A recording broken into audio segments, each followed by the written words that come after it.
Buenas tardes, bienvenidos a la sesión de Pediatría. El día de hoy vamos a tener la sesión Salud de los pies, un problema no visto, sumamente importante por su implicación en la movilidad de los pacientes. Va a ser impartido por la doctora Victoria Félix Miramontes, presidente de la Hola, buenas tardes. Muchas gracias, doctor. Sí, pues el día de hoy vamos a ver el tema de salud de los pies. Muchas gracias primero que nada a los asesores, el doctor Rodrigo Reynoso, de pediatría, y a la doctora Ana Ivalda, doctora de Coordinación de Pediatría.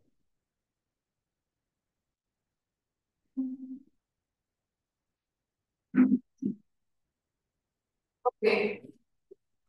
Hablando un poco del contenido de la plática, vamos a ver un poco de introducción del tema, el envejecimiento del pie, los síndromes geriátricos, los principales factores de la evaluación podológica, las de las intervenciones y las conclusiones. Iniciando un poco con la introducción, ¿qué es lo que sabemos del pie? Y bueno, creo que nos daremos cuenta que sabemos poco. Y empezando con un poco de historia, con la cita de ese antropólogo Marvin Harris en 1900. Al comienzo fue el pie. En su libro él narra pues, las características de la historia a través del tiempo del pie.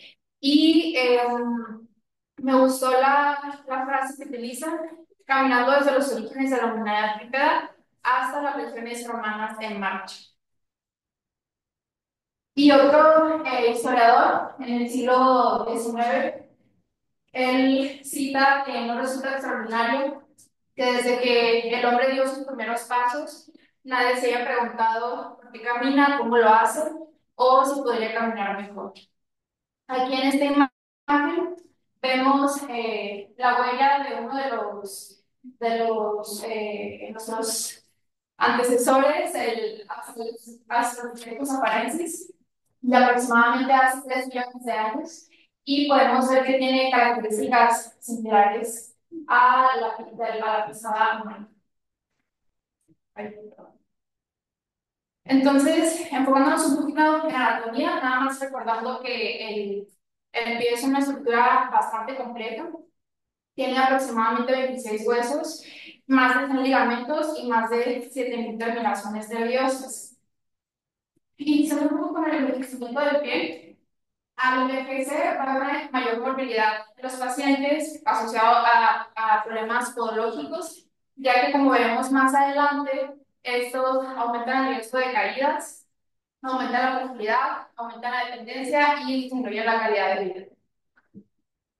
Conocemos ciertos factores de riesgo, por ejemplo, las principales enfermedades crónico-degenerativas que influyen en la salud del pie, que es diabetes mellitus, enfermedades cardiovasculares, enfermedad renal crónica y cáncer, y también cuáles son algunos de los factores fisiopatológicos, ¿no? Es la enfermedad arterial periférica, la neuropatía diabética y deformidades del pie por alteraciones mecánicas. Y bueno, ¿qué sabemos del envejecimiento del pie? Algo importante que hay que saber es que la dermatología del pie es diferente en la zona plantar. La piel plantar va a ser más gruesa, con características específicas, independientemente de la edad. Entonces, eso es para cumplir las demandas mecánicas de soporte de peso. Varía bastante el grosor de la epidermis. En situaciones normales, la epidermis tiene un grosor de aproximadamente 15 milímetros y en el resto de la piel mide aproximadamente 0.3 milímetros. Algo también importante es que presenta estas crestas, un patrón de crestas que nos sirve para la función, para que nos ayude con la marcha. Y también la dermis va a ser más gruesa, va a tener un grosor de aproximadamente 3 milímetros, a diferencia de 1 milímetro del resto de la piel. Esto también nos va a ayudar para el desallamiento y vemos cómo parece un poco más, nos vemos a la dermis, ¿no? Aquí tenemos unos cortes histológicos con mayor aumento y vemos cómo el estrato córneo de la epidermis es mucho más gruesa que en el resto de la piel. Estos cortes, sobre todo con más aumento de talla, como son las crestas que se reportan para la flexión y el cizallamiento. Y bueno, ¿cuáles son los cambios dermatológicos asociados con el envejecimiento de la piel? Sobre todo, este va a haber un entrenamiento en la dermopidérmica. Aquí es principalmente porque disminuye la tasa de renovación de los y esto hace que pues, el estrato córneo se delgado. va a haber una disminución en la densidad de las glándulas sudoriparas y también la dermis, algo importante es que va a presentar pérdida de las fibras de la elastina y del colágeno, y eso nos va a hacer esto va a causar que las fibras de la elastina que restan van a tener un mayor uso de rigidez. Entonces, básicamente, esos cambios hacen que se produzcan alteraciones a las propiedades mecánicas de la planta. Bueno, estas alteraciones mecánicas hacen que haya un aumento de la dureza de la piel. También hay un aumento de la sequedad, como podemos ver en las imágenes. Hay una pérdida del proceso elástico y esto nos va a relacionar una de las principales patologías, que es la astrosis, como podemos ver en esta imagen de acá. Las fisuras y el desarrollo de queratosis, que son las callosidades que conocemos. Y no solamente hay cambios dermatológicos, también hay cambios en los tejidos plantares profundos. Tenemos unas almohadillas que son altamente especializadas en células grasas, que estas van a medir aproximadamente de 9 a 14 milímetros, están principalmente debajo del talón y también de las cabezas de los metatarsianas, y estos nos ayudan a tomar las fuerzas de sellamiento. ¿Y qué es lo que pasa? En el envejecimiento de estas células van a tener mayor rigidez, lo que va a causar que al momento de pisar van a disipar mayor energía y va a haber un mayor tiempo de recuperación y va a haber una pérdida de elasticidad de esas almohadillas. Entonces, sobre todo, va a haber mayor rigidez. También hay cambios en las articulaciones y en el rango de movimiento. Aquí va a haber sobre todo cambios en la fisiología articular. Hay una disminución de los peptidoglicanos que ayudan en la matriz celular y esto causa que haya disminución en el contenido de agua, también disminución en el volumen de líquido sinovial, y va a haber una reestructuración de las fibras de colágeno, se van a entrecruzar y van a presentar mayor rigidez. Entonces, básicamente todo eso lo que causa es que disminuye el rango de movimiento de las articulaciones y sobre todo se inicia en extremidades inferiores. Y bueno, lo principal que pasa en los cambios de la fisiología articular es que hay una disminución del rango de movimiento, esto es aproximadamente del 12 al 30%, y sobre todo afecta la dorsiflexión y la flexión plantar, también va a afectar la inversión y la eversión. Son los principales movimientos que se han afectados. También las articulaciones metatarsofalángicas, que es la de los dedos de los pies, se ven alterados casi en el 30% de los casos. Esto porque es importante, porque hay una alteración del equilibrio, va a haber un aumento del deterioro funcional y va a aumentar el riesgo de caídas. También se ve afectada la fuerza de los pies, aquí va a haber una reducción de la masa muscular. Algo importante es que disminuye el tamaño y el número de fibras musculares y también va a haber una denervación de las fibras musculares tipo 2. Si recordamos, las fibras musculares tipo 2 son las de contracción rápida. Entonces, como se van perdiendo, lo que va causando es que los adultos mayores van a tener unas unidades motoras grandes y sobre todo de contracción lenta. Y al disminuir la fuerza del 20 al 40%, la progresión generalmente es deslizar la próxima, por lo que los pies son los que son más susceptibles a la torsión muscular. Esto, ¿cómo se ve? ¿Qué impacto tiene? Hay, por ejemplo, impacto sobre todo en las posiciones plantares del tobillo. Aquí los pacientes van a batallar, van a tener dificultad para pararse de puntas. Y también en los flexores plantares de los dedos, aquí se ve afectada la función diagonal. Esto también tiene un gran impacto en las cadenas. Y hay una gran deformidad de los dedos debido a esto. Y ya vamos a ver más adelante, pero presentan una mejoría con diversos ejercicios enfocados en el tobillo y el pie. Y bueno, también cambia la postura y la función dinámica del pie. Generalmente, el arco del pie nos ayuda a controlar el impacto y a generar una fuerza para propulsión al caminar. Sin embargo, en el envejecimiento se va a presentar un descenso gradual del arco. Entonces, lo que pasa es que va a haber un aumento del contacto del medio pie, que vendría siendo, este es el medio pie. Entonces, bueno, aquí la progresión del pie, claro, ¿no? Pero podemos ver cómo va aumentando el contacto. Y una de las patologías más comunes adquiridas en el adulto mayor va a ser el pie plano. Entonces, aquí podemos ver como dos rasgos principales que pasan en la función dinámica del pie, que es que hay una pronación dinámica y hay una menor movilidad de las articulaciones, lo que causa una alteración en la distribución de cargas. Y bueno, también lo importante que tenemos que saber es que el pie se divide en zonas anatómicas. Son principalmente talón, medio pie y las cabezas metatarsianas y los dedos. El primer dedo, que es el alus, va a tener una clasificación aparte por la importancia que tiene, y el resto de los dedos se dividen como dedos menores. Eh, También, bueno, aquí ya viendo esa imagen podemos ver, va a haber una menor presión en la región del medio pie, va a haber una menor integral de la fuerza-tiempo en el medio pie y también en el hallux, va a aumentar el pie plano y, sobre todo, muy importante, es que aumenta la pronación. Y bueno, hablando un poco de la presión plantar, que es el centro de presión plantar, es una fuerza instantánea que es perpendicular a la superficie de apoyo y esto se da al caminar. Esto es importante porque nos ilustra el comportamiento mecánico del pie a la marcha y es uno de los principales parámetros de medición del equilibrio. ¿Y cuál es el rol de la presión plantar en la vejez? Bueno, aquí en la presión plantar nos ayuda a medir los patrones de carga durante la marcha. Y esto principalmente nos brinda información de trastornos del pie subyacentes. Y sobre todo vamos a ver más adelante que conociendo la presión plantar podemos intervenir de manera mecánica, sobre todo en la órtesis, dependiendo de la característica de la patología del paciente. Aquí nada más rápido, esto es... ay, perdón. Esto es para diferenciar. Esta es la primera, es de 35 años, y la segunda es un hombre de 77 años, y es solo para demostrar cómo va cambiando la presión plantar a lo largo de la edad. Esta presión de pie es patológica porque solamente se encuentra en un solo punto, a diferencia de como debería de ser, que es una distribución normal, ¿no? Estas también son registros de presión plantar, diversas patologías. Aquí, por ejemplo, tenemos el alus rígidos, que sobre todo va a haber mayor presión en la de pie y también en la zona del alus.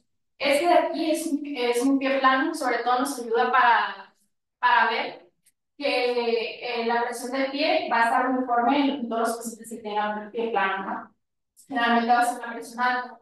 En el alus valgus, lo que mayor impacto va a tener va a ser el antepié, aquí en las cabezas metatarsianas, y el pie cabo, que es cuando hay un aumento del largo del pie, va a tener una presión muy patológica, es decir, van a tener un gran problema con eso, porque tienen mucha presión, pues sobre todo en talón y en antepié. Y bueno, ya después de que vimos esto, ¿cuál es el impacto que tienen los síndromes geriátricos? Los principales síndromes geriátricos que se van a ver afectados por las patologías podológicas van a ser la sarcopenia, las caídas y esto que lleva a la dependencia. Hablando brevemente de sarcopenia, sabemos que la disfunción de la masa y la fuerza muscular nos condicionan a una reducción de la capacidad de la marcha. También sabemos que está directamente relacionado la capacidad de la marcha y la fuerza muscular con la velocidad muscular. Pero en la sarcopenia algo importante es que los pacientes presentan una menor longitud de zancada. Siempre que un paciente tiene menor velocidad y menor longitud de zancada, tenemos que investigar oportunamente y eso va a facilitar las caídas, pero en esta investigación tiene que ir la evaluación podológica. Y también hablando un poco de la presión plantar y el balance de los pacientes, cuando hay una distribución anormal de la presión plantar, nos generan alteraciones de la marcha. Entonces, los pacientes con sarcopenia se ha visto que al realizar las posiciones de tándem y semitándem van a presentar mayores flexiones picos y tienen una menor capacidad para mantener el equilibrio. Y bueno, aquí este es un estudio en el que se analizó los pacientes con sarcopenia, sarcopenia y cuáles fueron las patologías podológicas que se encontró en el pie, se encontró una disminución de la presión plantar y también una disminución, perdón, un aumento de la presión plantar tanto medial como lateral. Va a haber una mayor angulación patológica del pie, ya sea vago o por acción o supinación, y disminuye la longitud de zancada y el paso. Algo importante también es que se vio que cuando disminuye la longitud de la zancada, disminuye también la presión plantar, perdón, en los pacientes. Entonces, muchos de ellos disminuyen la longitud del paso porque es menos doloroso al caminar. Y bueno, hablando ahora un poco de las caídas. Siempre que valoramos las caídas, tenemos que pensar en el pie. El pie es la única fuente directa con el suelo, entonces no lo podemos descartar en el abordaje de las caídas. Se ha visto que el dolor podológico es la patología más asociada a las caídas y se ha visto también que los individuos que han sufrido caídas tienen el doble de probabilidad de reportar dolor podológico, también deben tener enfermedades o de los valgus y disminuyen también el rango de movimiento de los flexos del tobillo, por lo que tienen mayor probabilidad de caer, así como también disminución de la sensibilidad. Y también vamos a ver que, por ejemplo, el dolor neuropático y la neuropatía periférica tienen un impacto en la distribución de la velocidad de la marcha, también en la distribución de la zancada, como ya vimos, y eso que pasa causa que disminuya la actividad física, la condición física, el balance, por lo tanto también aumenta el miedo a caerse. Y bueno, aquí viendo un poco de las guías sobre el abordaje rápidamente de caídas, la CDC nos recomienda que se debe hacer una estimulación podológica de forma anual como parte de la prevención de las caídas. Y también la Asociación Americana de Pediatría recomienda que a todo paciente que ha presentado una caída tiene que tener obligatoriamente una evaluación podológica, así como también una adecuada valoración del calzado.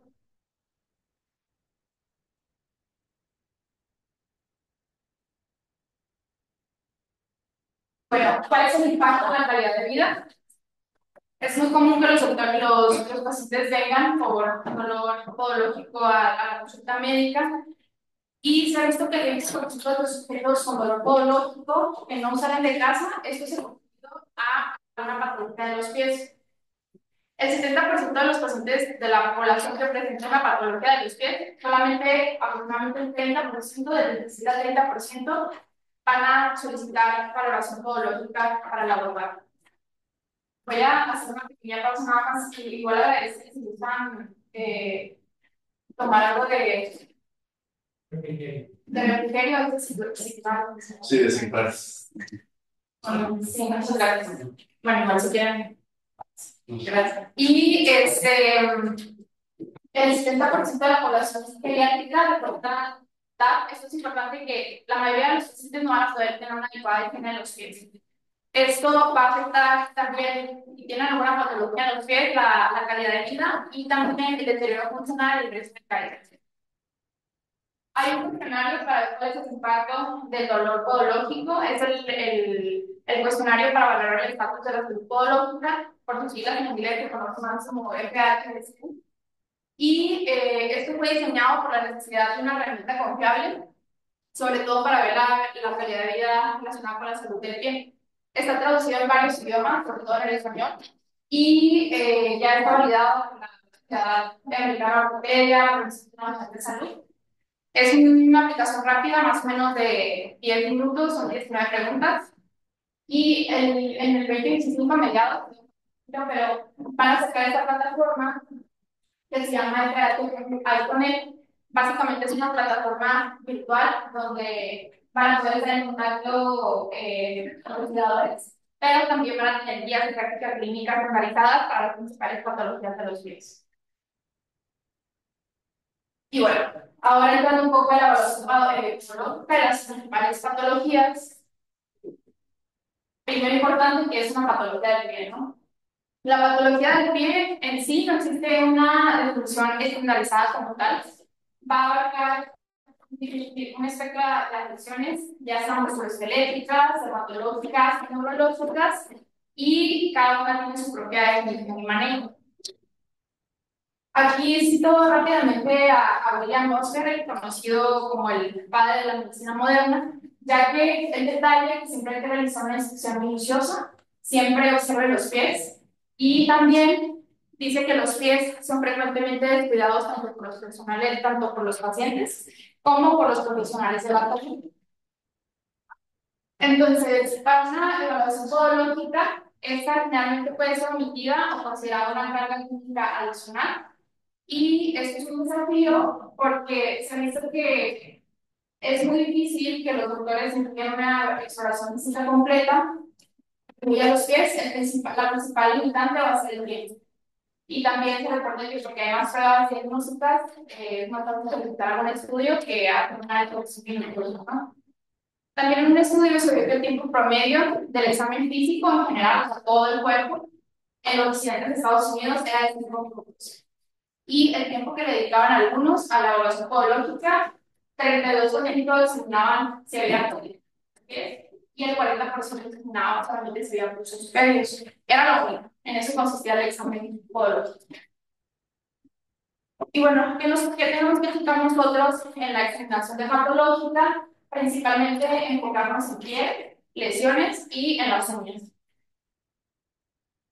En la evaluación de la piel van a haber tres principales patologías. Va a ser la hiperkeratosis, la xerosis y las úlceras. La hiperkeratosis prácticamente consiste en un enrojamiento, es doloroso, es por la infección. Hay una hipertrofia en el estrato córneo y generalmente es por un soporte de presión, hay mayor probabilidad, pero también es un calzado inadecuado. Hay dos tipos, que son los callos y los celomas. Los callos de las vellosidades son aquella hipertrofia que es difusa, y los celomas básicamente se pueden caracterizar porque tienen un núcleo delimitado y están generalmente en la zona de los dedos de los pies. La cerosis es la deshidratación de la piel, como vimos, los pacientes tienen la tener una piel seca. Y esto es importante tratarlo a tiempo porque puede conducir al desarrollo de fisuras. Estas fisuras pueden ser dolorosas y van a aumentar el riesgo de infección. También van a presentar un mayor número de úlceras y tienen mayor predisposición, ya que hay mayor daño fisular y hay un deterioro en la cicatrización. ¿Por qué? Porque hay una cantidad de letra aumentada y disminuye generalmente el flujo sanguíneo periférico. Entonces, recordando, podemos tener úlceras arteriales, venosas, de equilibrio diabético o también úlceras relacionadas con la dependencia. Aquí podemos ver ciertas imágenes, por ejemplo, la primera es la hiperkeratosis. Aquí podemos ver básicamente es un eloma, podemos ver la inflación. Y esto de aquí incluso que no se ve bien, pero es una vellosidad. Y la cerosis, que básicamente es piel seca, vemos como aquí el paciente tiene una fisura y hay también son fisuras, pero esta es de mayor grosor, de mayor profundidad. Estas son las que se pueden complicar. También vemos úlceras, hay distintas etiologías. Las relacionadas con la dependencia, como ya vimos en la magistral de Andrés, son bastante comunes. También, digo, no tenemos mucho el tema, pero sobre todo tenemos que quitar el factor causal, en este caso si son por presión a presión, y recordando que hay distintos apoyos, ¿no?, para las lesiones. Úlceras por enfermedad periférica, en la clínica, recordando que son úlceras que aparecen en zonas dentales de los pies, generalmente, va a haber una disminución de los crustáceos, extremidades frías y necrosis, generalmente. Y en las úlceras por insuficiencia venosa, que también son ampliamente comunes, pues podemos observar a un paciente que ya se conoce con insuficiencia venosa, como va a tener, por ejemplo, edema de los músculos pélvicos inferiores, y también va a tener, por ejemplo, coloración ocre. Y estas úlceras son bastante húmedas. Entonces aquí, recalcando la prevención, lo primero es, cuando nosotros tengamos un paciente con insuficiencia venosa, que utilicen medidas compresivas previo a que se desarrollen esas úlceras. Ya si las llegan a desarrollar, hay distintos alginatos que se pueden utilizar y se tratan como una herida regular, ¿no? También la piel es bien importante que valoremos la piel interdigital, sobre todo porque hay mayor riesgo de callosidades, es un marco mucho calzado, y también es bien común ver lesiones relacionadas con la humedad. Los pacientes generalmente no se cambian los pies, entonces aumenta la humedad interdigital. Y bueno, hablando de las uñas, es muy difícil finalmente para un paciente pediátrico un adecuado corte de las uñas, porque requiere que pueda flexionar el tronco, que pueda tener una adecuada agudeza visual y sobre todo requiere de habilidades motoras finas. Generalmente hay una gran dificultad para los este aseo podológico. Se ha visto que el 30 al 77% de los pacientes que viven en su unidad tienen dificultad para cortarse las uñas y hasta el 89% de los pacientes hospitalizados no se pueden cortar las uñas por sí mismos. Y las patologías de las uñas son algo muy común que se ve en los adultos mayores. La prevalencia es de aproximadamente el 75%. Algo importante es saber la velocidad promedio de la en las uñas, que es aproximadamente de 1 a 2 milímetros por mes. Las uñas largas nos habla de una capacidad de velocidad del paciente para el autocuidado de los músculos inferiores. Y, pues, bien importante es que la higiene podológica es muy difícil de tener en los pacientes que tienen deterioro cognitivo o algún tipo de dependencia funcional. Entonces, esto nos habla de que dependen de que tengan un cuidado disponible para que les pueda hacer la higiene podológica o que puedan ir con algún podólogo. Aquí repasando pues, rápidamente la estructura química de la uña. Aquí vemos cómo está la matriz, la cutícula, lúnula, la cambial. Y algo importante aquí es que se ve el hiponicchio, que es la capa de la piel ubicada justo debajo del reborde de la uña. Y esto es muy común que se vea afectada en la onicoductosis.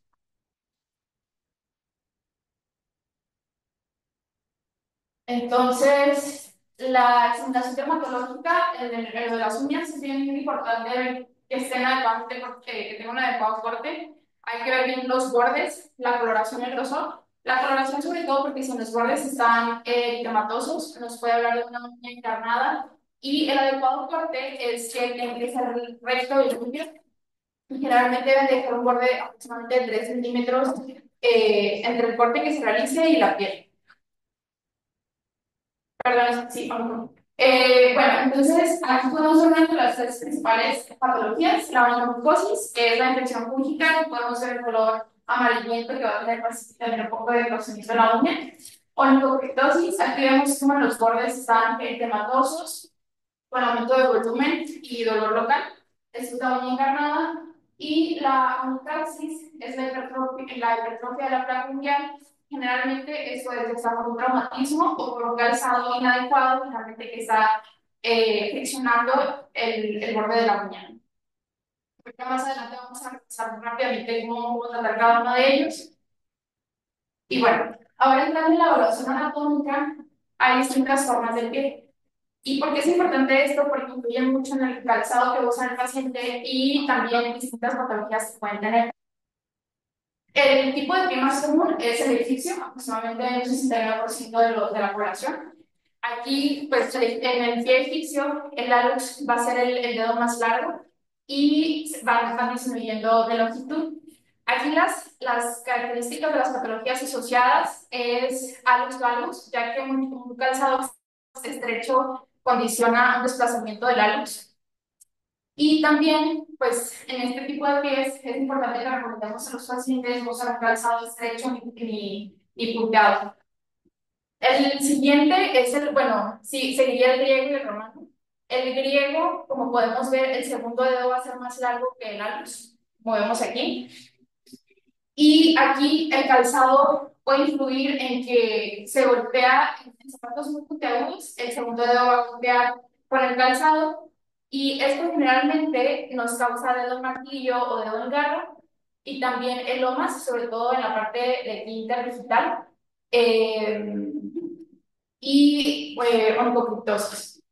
Y el tercero más común es el tipo de pie romano, Este pie, aquí generalmente los tres dedos, primero, segundo y tercer dedo, van a ser de la misma longitud.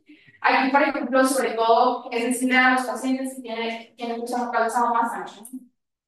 El dedo alemán y el celta, pues generalmente digo, el tipo de pie, generalmente no son tan comunes, pero igual es importante conocerlos, sobre todo porque el dedo más largo siempre es el que mayor riesgo de alguna patología que pueda haber.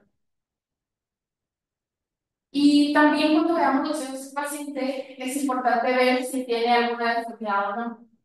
Las tres principales deformidades de los dedos van a ser el dedo martillo, el dedo garra y el dedo de marzo. Como podemos ver aquí por orden, el dedo martillo, que es este, aquí va a haber una flexión de la articulación interfalángica proximal y una contractura con extensión de la articulación metatarsofalángica. El dedo en garra, que es este de aquí, va a haber una flexión tanto en la articulación proximal, interfalángica proximal, como en la articulación interfalángica distal, y también va a haber una contractura en la articulación metatarsofalángica. Esto es importante porque los pacientes van a tener pues, bastante dolor. Y el dedo del mazo va a haber una flexión en la articulación interfalángica distal. Así es como se ven clínicamente. El dedo del martillo es este, generalmente también se da por un calzado inadecuado, por un desequilibrio, si tienen desequilibrios musculares o también por deformidades en el pie, es decir, los pacientes que tienen los bajos tienen mayor riesgo de tener dedo de martillo. Este es el dedo en garra, se da mucho en neuropatía periférica y también en calzado inadecuado. Y el tercero, como podemos ver aquí, es el dedo del mazo. Puede ser tanto por un traumatismo directo, que es menos común, así como el calzado inadecuado. Y bueno, también es bien importante explorar y evaluar bien el hallux, que es el primer dedo. ¿Por qué? Porque hay una patología muy común, que es el hallux rígidos y también el hallux valgus, que son de las dos principales patologías. En el hallux rígidos generalmente es una artrosis de la primera articulación metatarsofalángicas y es muy dolorosa, clínicamente es muy dolorosa. Se puede evaluar moviendo la primera articulación metatarsofalángicas, empezando de la cabeza, y tiene un dolor muy importante a la movilización. Y el hallux valgus, como podemos ver aquí, es esta deformidad donde el hallux va a empezar a tener una posición en valgo hasta generar una deformidad total del pie. Y al valorar a un paciente que está en pedestación, siempre es bien importante ver la posición del tobillo. Aquí podemos ver en una imagen cómo esto es un tobillo normal, neutral. Y, por ejemplo, aquí podemos ver cómo está este tobillo en posición de rotación y en posición de supinación. En el lado, por ejemplo, los van a tener una posición de rotación. Y también la posición en supino es muy común en todos los pacientes que tienen la pequeña. También, por ejemplo, es importante ver el pie en varo, pues, es decir, no necesariamente tiene que estar en intervención el paciente le está sentado, podemos ver un poco las características del pie, y pues eso es una imagen solo para demostrar cómo altera la función del pie. Este es un paciente con pie plano. Aquí podemos ver que si nosotros valoramos un paciente solamente sentado, no va a ser muy fácil distinguir si tiene o no pie plano. Sin embargo, si le pedimos que apoye en el piso, así que empieza a caminar, podemos ver aquí, evidentemente, como ya se colapsa el arco del pie y ese ya es un pie plano, un grado 4 severo. Y bueno, eso es como esas dos partes de la evaluación que podemos ver en un paciente al examinar lo podológico. Ahora hablando un poco de las intervenciones, lo principal que tenemos que hacer es informar al paciente del autocuidado, es decir, cómo ellos pueden llevar un adecuado cuidado en casa, gracias al paciente o los cuidados. Tienen que lavarse diario los pies. Un secado adecuado interdigital es muy importante porque siempre se los olvida secarse en los pies. También es muy importante decir los pacientes que cambian los talonines diario. Un dato curioso, pero los pies sudan cada uno aproximadamente de 100 a 250 mililitros diario. Entonces, cuando no se cambian los calcetines, aumenta muchísimo el riesgo de infecciones diarreicas. Una inspección regular de los pies, la aumentación diaria, sobre ti también, cuando se estén aumentando, cuando se estén poniendo crema, que no se estén poniendo mucha crema entre los dedos, porque eso también aumenta las lesiones por humedad. Rotación del calzado, ¿por qué? Porque nos ayuda a que no, digo, si se puede el paciente, a que la elasticidad de la suela no se vaya deteriorando tan rápido. Y bien importante también que no se relajen de sus pies. Cuando estaba haciendo la presentación, vi que muchos de los pacientes no acudían a cuidados podológicos porque les avergonzaba el aspecto de sus pies, ¿no? Entonces, importa mucho la oficina, hay que evitarlos y que puedan la revisión a tiempo. Y brevemente, hablando un poco de las patologías dermatológicas que vimos ahorita, la neurocapsis, que es la hipertrofia de la placa ungueal. Aquí la voy a poner para avanzarnos. Aquí el manejo va a ser podológico, básicamente. Necesitan un manejo especializado que va a ser una máquina que elija con un taladro especial. Y en los casos severos incluso se puede optar por la resección quirúrgica. La onicocriptosis, que es la uña encarnada, generalmente siempre también los llevamos a referir con podología. Y en los casos pues, recurrentes incluso se usa anestésico local para resección de la uña de la parte encarnada. La onicomicosis, que es de infección fúngica, el gold standard básicamente el tratamiento tópico no es muy eficiente. Cada 3 a 6 meses con seguimiento de las pruebas de funcionamiento hepático. La hiperkeratosis, que es el engrosamiento de la piel, las callosidades, los eslomas, es lo más común que vamos a ver. Algo muy importante es la urea en crema.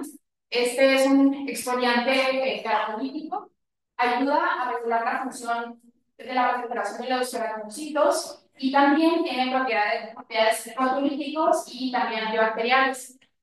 Nos ayuda a la deshidratación y eniquilación también junto, pues, como manejo conjunto, también los podemos cumplir con podología. Aquí ponemos aquí como un ejemplo de, digo, no promociono nada, pero esta es una crema de urea al 30% y es importante la concentración porque vienen diferentes concentraciones, del 2 al 10%, que más o menos, sobre todo nos ayuda a la aumentación, del 10 al 30% ayuda a la aumentación, también a la acción proteolítica, pero mayor o igual al 30% es sobre todo a la acción queratinolítica que queremos. Y la cerosis, que es la piel seca, pues hay diferentes preparaciones simulantes, sobre todo lo que queremos es la restauración de la barrera de la piel y inventar la piel. Los ácidos alfa hidroxiácidos, ácido láctico, la melamina, esto nos ayuda mucho a la alimentación, pero cuando hay fisuras secundarias a la cerosis, en algunos casos, sí es recomendable el resfriamiento e incluso después del resfriamiento les suena un vendaje compresivo porque tienen un alto riesgo de que las fisuras se vayan abriendo cada vez más y mayor infección. Bueno, esto es nada más para recordar cómo se ve la hiperkeratosis y la cirrosis, ¿no? Y algo muy importante ahora, hablando del calzado. El calzado es una de las principales recomendaciones y intervenciones que tenemos que hacer. El asesoramiento del calzado es esencial para los problemas podológicos. Se ha visto que en el envejecimiento hay un ensanchamiento de la de pie. Entonces, cada vez que un paciente se vaya a comprar los zapatos, en teoría, se les debe de medir todo el pie, pero en general la de pie para ver que la punta del zapato no quede muy apretada. Para la selección de un calzado adecuado, en teoría deben de cumplir 3 criterios, que es la función, el ajuste y la forma. La función, en este caso, nosotros lo queremos para disminuir caídas, mayor soporte, se corta lo vemos más adelante. El ajuste es si esté bien ajustado al pie del paciente, sobre todo si tienen deformidades. Y la forma habla mucho de la apariencia estética del calzado. Aquí hay un asterisco porque se menciona que muchos pacientes, lamentablemente, siempre prefieren la forma sobre la función y la función. La intervención que nosotros debemos hacer es la modificación del calzado, que es una estrategia, es la principal estrategia conservador en todos los problemas podológicos con deformidades. Y generalmente un calzado estrecho se va a ver relacionado con mayor dolor podológico, las callosidades y, bien importante, sobre todo en mujeres, el hálux valgus. Y un calzado corto se ve que aproximadamente el 75% de los pacientes que tienen un calzado menor a su talla van a tener dedos sin martillo y dedos sin garras.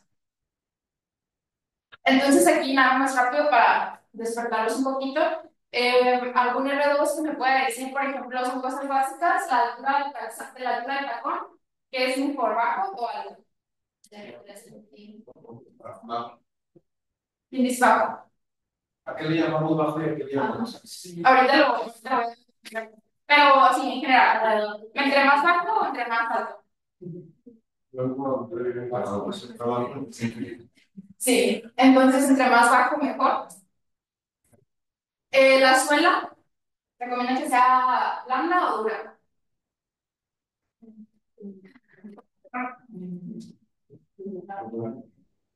Muy bien.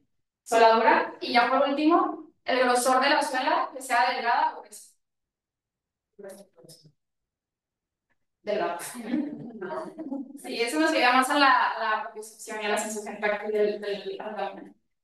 Entonces, el tacón, aquí la altura baja del tacón, generalmente lo recomiendan máximo son 6 milímetros, perdón, milímetros, pero eso ya lo consideran muy alto. Lo recomendable es 4 o 5 milímetros. Y recomienda que sea un tacón biselado, esto es que tenga una pequeña angulación porque nos ayuda al momento de levantar el talón. Que tenga un soporte contrafuerte en el talón, sobre todo para evitar esas enfermedades que vimos que los pacientes son más susceptibles a tener. El mecanismo de cierre debe ser fácil, sobre todo velcro, y si son dos cierres, mejor. Por ejemplo, si vemos este calzado, vemos que va a el pie velcro, va a ser mejor que tenga el segundo cierre. La puntera debe ser ancha, porque ya vimos que mayor ensanchamiento del pie, y la suela debe ser delgada y firme, y tiene que ser antiderrapante de preferencia. Estos son unos términos básicos, de hecho lo mencionan en el syllabus review, que debemos de conocer nosotros del calzado para poder recomendar el calzado adecuado. Sobre todo recomendar zapatos hechos a la medida. Sabemos que es difícil, pero pues conocen que existen. Te toma un molde de pie, ya sea de yeso, por esfero láser, huella encima, y dependiendo de la deformidad que el paciente, se hace el calzado. Se recomienda que tenga una profundidad extra, sobre todo porque vamos a ver la importancia de usar plantillas, que tenga un contrafuerte del talón, como ya vimos, que sea muy, pues, que sea de una dureza suficiente, rígido y alto, que tenga el balancín, que ya vimos que ese sea esa angulación, que tenga un tacón amortiguador, es importante que sea duro, pero que tenga absorción de impacto. La modificación de toma sí, esto ya es en casos especiales, es una extracción medial del talón, que va a proporcionar estabilidad al arco y controlar la deformación excesiva, como podemos ver aquí, por ejemplo, en esta imagen, son para pacientes que tienen, pues, mucha pronación al caminar. Y la puntera, pues, que tenga básicamente una puntera amplia. Ok. Entonces, aquí vemos un poco más de lo que es lo basculante, es esto de aquí. Podemos ver que tiene, puede ser tanto el talón como la parte anterior. Y la que sea una suela basculante nos ayuda a aliviar la presión en las cabezas, en la cabeza metatarsiana, y también una propulsión hacia adelante. Hay diferentes tipos de suela. Por ejemplo, esta es la basculante talón a punta. En esta cada una tiene como su indicación. En esta, por ejemplo, es para pacientes, ya he visto que lo pueden usar pacientes que tengan amputación del medio pie y también alguna úlcera en el calcáneo. La basculante doble, que es esta que vemos aquí, en esta va a constar de dos suelas con balancín y reduce la presión en el medio pie. Lo pueden usar pacientes que tengan alguna deformidad en el medio pie o también que tengan, por ejemplo, neuropatía de Charcot. Basculante de ángulo severo, este es útil para ulceraciones en las cabezas metatarsianas y pacientes que tengan ulceraciones en las úlceras en las puntas de los dedos, por ejemplo, en enfermedad arterial periférica. Esta es la menos recomendada, ¿por qué? Porque aquí se ha visto que lo único que hace es aumentar la presión en la cabeza metatarsiana. Entonces, nosotros al ver entrar a un paciente, básicamente podríamos decir si está usando un calzado adecuado o cuál tipo de sutura le podríamos recomendar. Aquí nada más funciona la comparación de calzados. Estos son como marcas conocidas que sabemos. Hay diferentes páginas que comparan la calidad de los calzados. Esta evalúan la calidad del calzado para caminar. La que obtuvo mayor puntuación es esta, es una marca que se llama Lens. No sé si alguien la conoce, pero pues es una marca bastante como más ortopédica. Esta ganó un poco porque podemos ver que tiene una sola más delgada y también es más dura y se ve por la parte de arriba tiene esta de New Balance también fue muy buena, sobre todo porque tiene una contratalón muy fuerte y la que tiene mayor puntuación son los tenis On. Aquí podemos ver, estos son tenis muy estrechos, entonces lo que pues causaban un poco más de daño. Y bueno, ya pasando a las órtesis del pie, que son estos dispositivos externos que nos ayudan a acomodar una deformidad del pie o modificar alguna función del pie. Esto es para ayudar al estrés físico, el aumento de la presión. Se van a colocar sobre el pie o dentro del calzado. Nos ayuda a la función biomecánica, alivia la presión excesiva, nos ayuda a corregir, soportar deformidades, controla o limita el movimiento, sobre todo en articulaciones con dolor. Y algo importante, porque ahorita vamos a ver el tipo de órtesis que existen, se debe de relacionar a la funcionalidad del paciente. Básicamente las podemos dividir en dos grandes grupos, las órtesis de redistribución de peso perdón, y las de control de movimiento.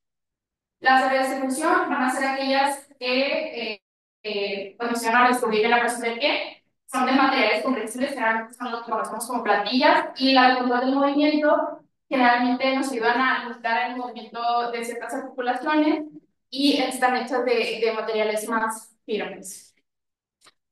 Aquí viendo rápidamente, pues, por ejemplo, esta órtesis plantar es un talón acolchonado, nos sirve para la motivación y es muy importante, es útil en la atrofia dolorosa de la almohadilla del talón, porque ya vimos en los campos de envejecimiento y todo eso, aquí nos va a ayudar un poco cuando los pacientes tienen dolor.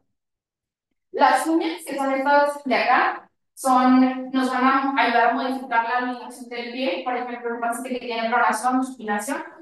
La cuña lateral es para un pie cabo varo. La cuña medial, en este caso es esta, es para un pie plano valgo. Digo, los términos un poco ahí confusos, pero el pie plano valgo es el que la zona eh, del talón está viendo a la cara interna. Y la cuña lateral del talón, esta nos ayuda a descargar un poco el compartimiento de la rodilla. También, algo que se utiliza mucho, sobre todo en Estados Unidos, es el refuerzo prolongado. Aquí es básicamente una lámina de acero que se refuerza entre las capas de la suela del paciente. Estos son ya los zapatos que están hechos a la medida, ¿no? Ya viendo la enfermedad que tienen. Pueden estar hechos de fibra de carbono o de acero y básicamente va a funcionar como una férula para reducir el movimiento ya sea del antepié o del medio pie. Y sobre todo es muy útil para los rígidos. Aquí, por ejemplo, esto es un ejemplo que se va extendiendo la fibra hasta el ánus. Y también nos ayuda para las hernias del medio ambiente. Dependiendo de la patología, es como la morfología que se les hace. También hay una que se llama copa de talón. Esta va a cubrir la superficie plantar del talón y se puede extender hasta la zona medial. Esto es para el pie plano algo, que es muy común. Y hay otra, que estas son como las prefabricadas, que es el soporte de alta longitudinal. Pueden ser, por ejemplo, para el lado medial o lateral y generalmente es para el pie plano. Algo aquí importante es que se han hecho así como múltiples estudios, no sé si lo no, pues, pero se han hecho múltiples estudios para comparar y las prefabricadas son muy buenas, tienen muy buenos resultados, entonces no tiene que ser específicamente como eso a la medida. Esta es de la Universidad de California. Este es un plástico rígido, como podemos ver aquí. Y se moldea aquí el plástico del paciente, se está corrigiendo de forma manual. Es diseñado para el pie plano valgus, pero algo importante es que es para todo aquel paciente que tenga un pie plano algo flexible. Ahorita vamos a ver que hay diferentes como etapas del pie plano valgus y el pie plano flexible son los dos primeros estadios. Ya después va a ser un pie rígido. Entonces, si ya tiene un pie plano rígido, ya no se puede utilizar porque nada más nos va a ayudar a dañar la piel y puede causar dolor y lesiones al paciente. Así que quería comparar eso que quería mencionar aquí. Aquí se hizo un estudio para ver qué impacto tenían las diferentes órtesis. Me faltó mencionar que el zapato, el calzado, es la órtesis de primera línea, es decir, ya es un manejo para algún problema podológico, por eso la importancia de una adecuada selección de calzado. Esa es la prefabricada y incluso se vio que muchos de los pacientes referían una mejor evolución posterior a la utilización de una tecnología prefabricada. Aquí vemos con todo esto que si a veces puede ser difícil conseguirla para los pacientes, pueden comprar una que ya está en cualquier tienda de podología, ¿no? No se tiene que mandar así específicamente. También existe algo que se llaman extensiones laterales, que básicamente se le añade material extra al exterior del zapato. Es como un soporte que se le agrega al zapato y esto sobre todo va a ayudar a estabilizar la región medio lateral, sobre todo muy útil en la enfermedad de tobillo, pronación, supinación. La extensión lateral va a ayudar a la inversión y la extensión medial va a ayudar a la inversión. Aquí son nada más unos ejemplos, zapatos de marca que se pueden mandar a corregir. Sin embargo, se muestra una poca adherencia a los pacientes por cómo se ven, ¿no? O sea, por la apariencia. También existen órtesis de tobillo-pie, esas, pues, aquí algo importante es cómo va escalonado, o sea, no se pudo corregir con la órtesis plantar, ahora vamos a pasar a la órtesis de tobillo. Nos ayuda a proporcionar una mayor palanca, control de movimiento de las articulaciones y pueden ser ya sea para facilitar, para asistir o para restringir el movimiento. Eso sí tiene que estar hechos a la medida, de acuerdo a la fuerza muscular, a la actividad que tenga el paciente. Y también la adherencia se puede ver afectada por el volumen y la apariencia. Como podemos ver aquí, por ejemplo, estas son órtesis de estabilización de tobillo o tobilleras. Hay unas que son de piel, son perdón, de cuero tipo guantalete. Y nos ayuda en el pie plano algo de estadio avanzado. Esas son otras, aquí por ejemplo, estas no son muy utilizadas en pacientes pediátricos, pero sobre todo nos ayudan mucho a la movilización de ciertas articulaciones, a mejorar la integración del movimiento. Y bueno, ¿cuáles son las recomendadas para las patologías más comunes? ¿No? Ya que vemos las que existen. Aquí es como una tabla que resume básicamente qué órtesis recomendar. Aquí sobre todo nos hablan en patologías de hiperpronación, que se sabe aquí, este es un pie plano adquirido y este es un estadio 4. Básicamente, en el estadio 1 y 2 funciona muy bien la órtesis prefabricada, pero ya en el estadio 3 y 4 sí se necesita una órtesis de tobillo como la que vimos ahorita, que es para la limitación del movimiento, ¿no? Y ya los pacientes que no toleren o no presenten mejoría con este manejo, ya se recomienda el manejo quirúrgico, que es una artrodesis plantar. Sin embargo, algo a destacar es que la recuperación es muy dolorosa, entonces sí hay que ponerlo en el contexto clínico de cada paciente. Hay diferentes patologías, otra es la hipersupinación, por ejemplo, en el pie cabo ovado, que aquí va a haber una elevación del arco longitudinal del pie con valgo. Aquí se recomienda una órtesis personalizada con un arco elevado. Entonces, como tienen el arco muy elevado ellos, va a hacer una tapilla elevada para ayudar a las secciones pico y debe ser el completo. Para la enfermedad de Charcot, sabemos que es una enfermedad crónica y progresiva que ocurre por pérdida de sensibilidad protectora y se van destruyendo las articulaciones. Aquí se utiliza generalmente mucho una gota que se llama Crowd, por sus siglas en inglés, y se debe, previamente a utilizar esta gota, se debe utilizar piel. Entonces, ahorita les voy a poner una foto, pero aquí en México no es como muy utilizado. Las patologías de la piel, una bien común en los adultos mayores es la tarsalgia. Básicamente es dolor en la parte inferior del pie, sobre todo en la cabeza de los metatarsianos, y va a presentarse como dolor al caminar y callos plantares. Aquí se recomienda una almohadilla metatarsal, la estándar. Es como una almohadilla que se pone específicamente en esa área, o de longitud completa con mayor soporte en la zona metatarsal. Y eran los valgus, conocidos como los pacientes como el panete. Es una deformidad compleja del primer metatarsiano. Aquí sí van a ser, es bien importante, de hecho en libros de se menciona,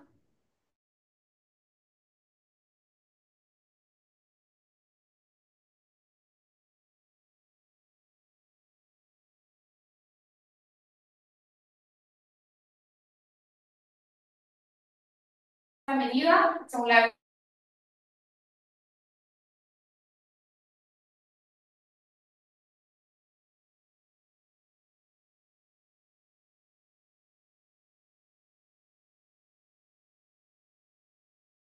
la de la piel. Y aquí se habla que la cirugía solamente va a ser indicada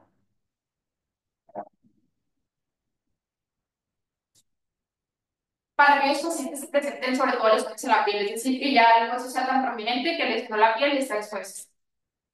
Las almohadillas metatarsanas para la metatarsalgia, estas son las que están localizadas y estas son las que están longitudinales. Aquí podemos ver que tienen un mayor soporte en la zona del metatarso.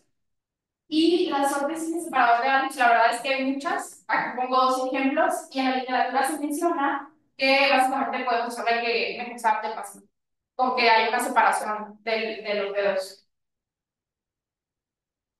Y ya para concluir, ¿cuáles son los ejercicios para pie y tobillo que nos pueden ayudar? Al hacer ejercicio, hay una mejoría de los adultos mayores en el balance y la flexibilidad.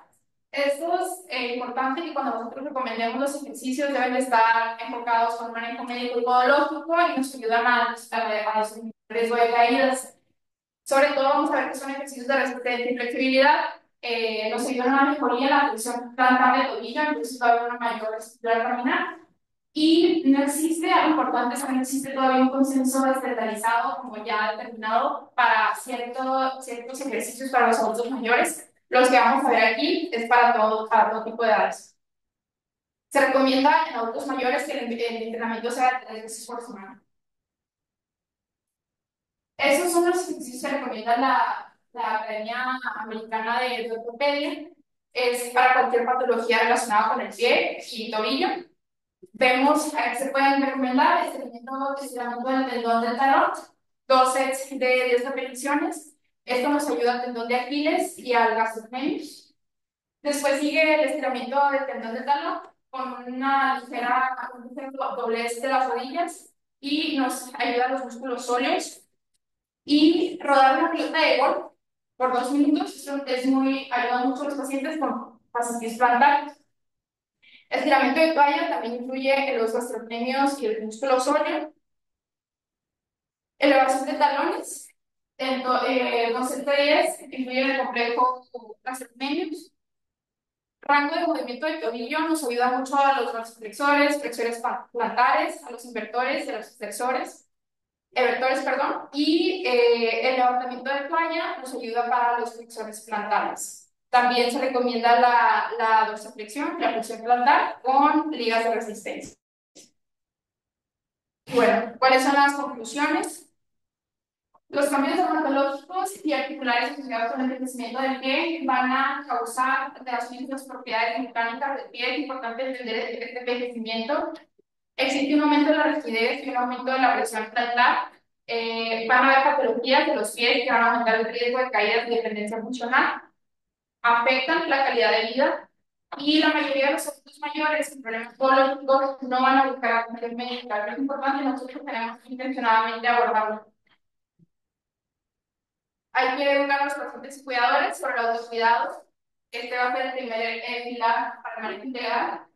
Debemos también conocer los distintos tipos y aplicaciones de órtesis de pie y tobillo. Y todo paciente debe recibir un adecuado asesoramiento del manejo conservador previo a la valoración quirúrgica para alguna patología de piel específica. Estas fueron las bibliografías y eso. Muchas gracias.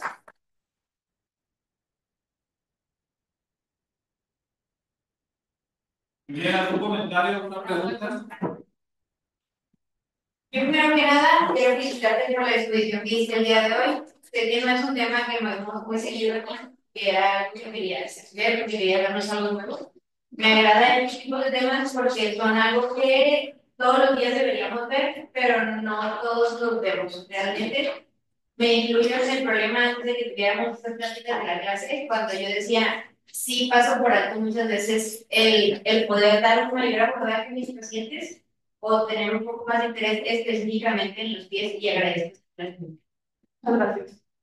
Gracias. Muy bien. ¿Y más? Pero otro comentario, de recomendación para todos es, digo, cada quien tenemos nuestros estilos en consulta, pero algo que sí me gusta mucho preguntar es cómo sienten los pies los pacientes y qué productos usan y qué creemos, porque me ha tocado justo muchas veces que ya los ven un podólogo y a veces decimos, bueno, ya el podólogo se encarga. Pero me ha tocado también preguntar y que me digan, pero yo uso una crema del podólogo. Y les pregunto, ok, no, y a veces es cortisona o a veces es el cuadrilátero, sí, porque pues no todos los podólogos saben bien, ¿verdad? Hay unos que son muy buenos y otros que no tanto. Entonces siempre también asegúrense de saber qué tipo de productos usan sus pacientes. Y pues felicidades nuevamente por un buen tema interesante. Gracias. Te felicito, está muy bien el tema, bastante digamos, una observación.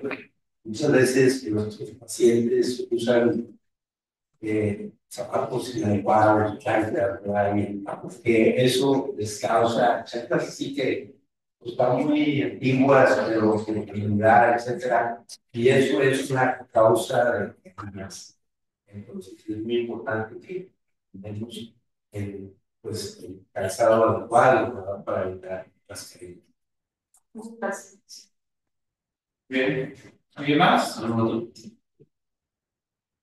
Me encantó el tema y la verdad es que muchas veces la patología del pie es el resultado de un curso de vida donde hubo vicios para caminar, calzado inadecuado y a veces resulta un poco difícil y frustrante saber por dónde empezar a corregir tanta patología en el pie. Entonces yo creo que como geriatra nos toca pues dentro de nuestros conocimientos, ahora con más herramientas detectar el problema, motivarnos a tratar la onicomicosis, no con esmaltes y spray, sino realmente a dar tratamiento oral, porque sí mejora y cambia mucho la calidad del pie cuando tratas los hongos. Y digo, aprendernos unos dos esquemas, aprendete el itraconazol, aprendete la metanfetamina y trátalo. Qué pena cuando a veces los pacientes nos lo piden. Nosotros somos los que deberíamos de tener la iniciativa de empezar a cuidar esos pies.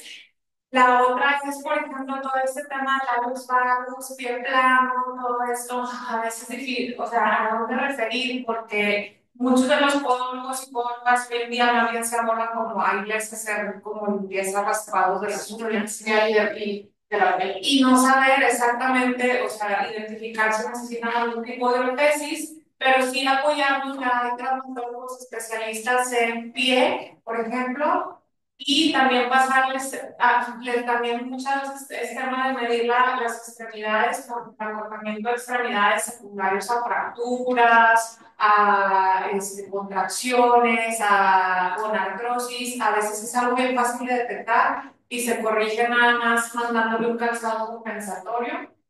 Y estuve investigando y les paso el tip, pero ahí por el les voy a mandar el contacto, como promoción, pero fue útil para mí saber que en el hospital universitario sí hay un departamento donde hacen zapatos a la medida.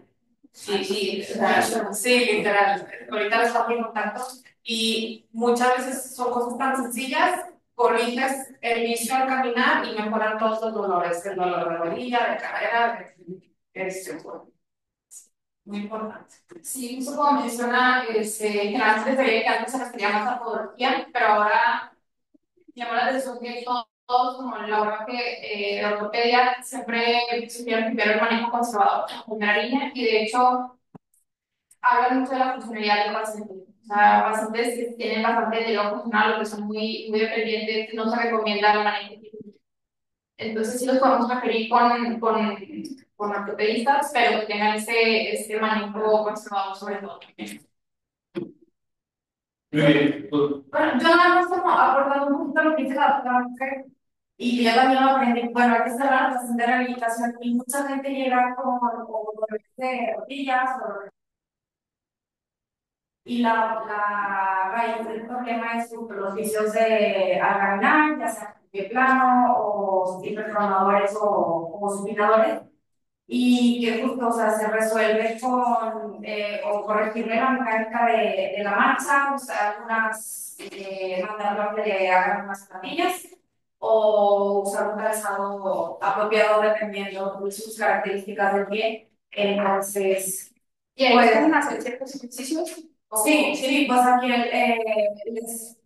muchas veces también, o sea, por estos vicios de apoyo y de marcha, también se van atrofiando algunos músculos, o sea, entonces les enseña, o sea, como que tanto conjunto, por ejemplo, las plantillas y aparte ejercicios para Fortalecer. para fortalecer los músculos que estén afectados o que no compensen tanto para poderles ayudar. Y ya, o sea, son pacientes que ya han venido con neurocirujanos, con esto, con lo otro, y se los quieren resolver con cirugías cuando el problema realmente puede ser el pie. Entonces, sí, es un tema muy interesante. Gracias.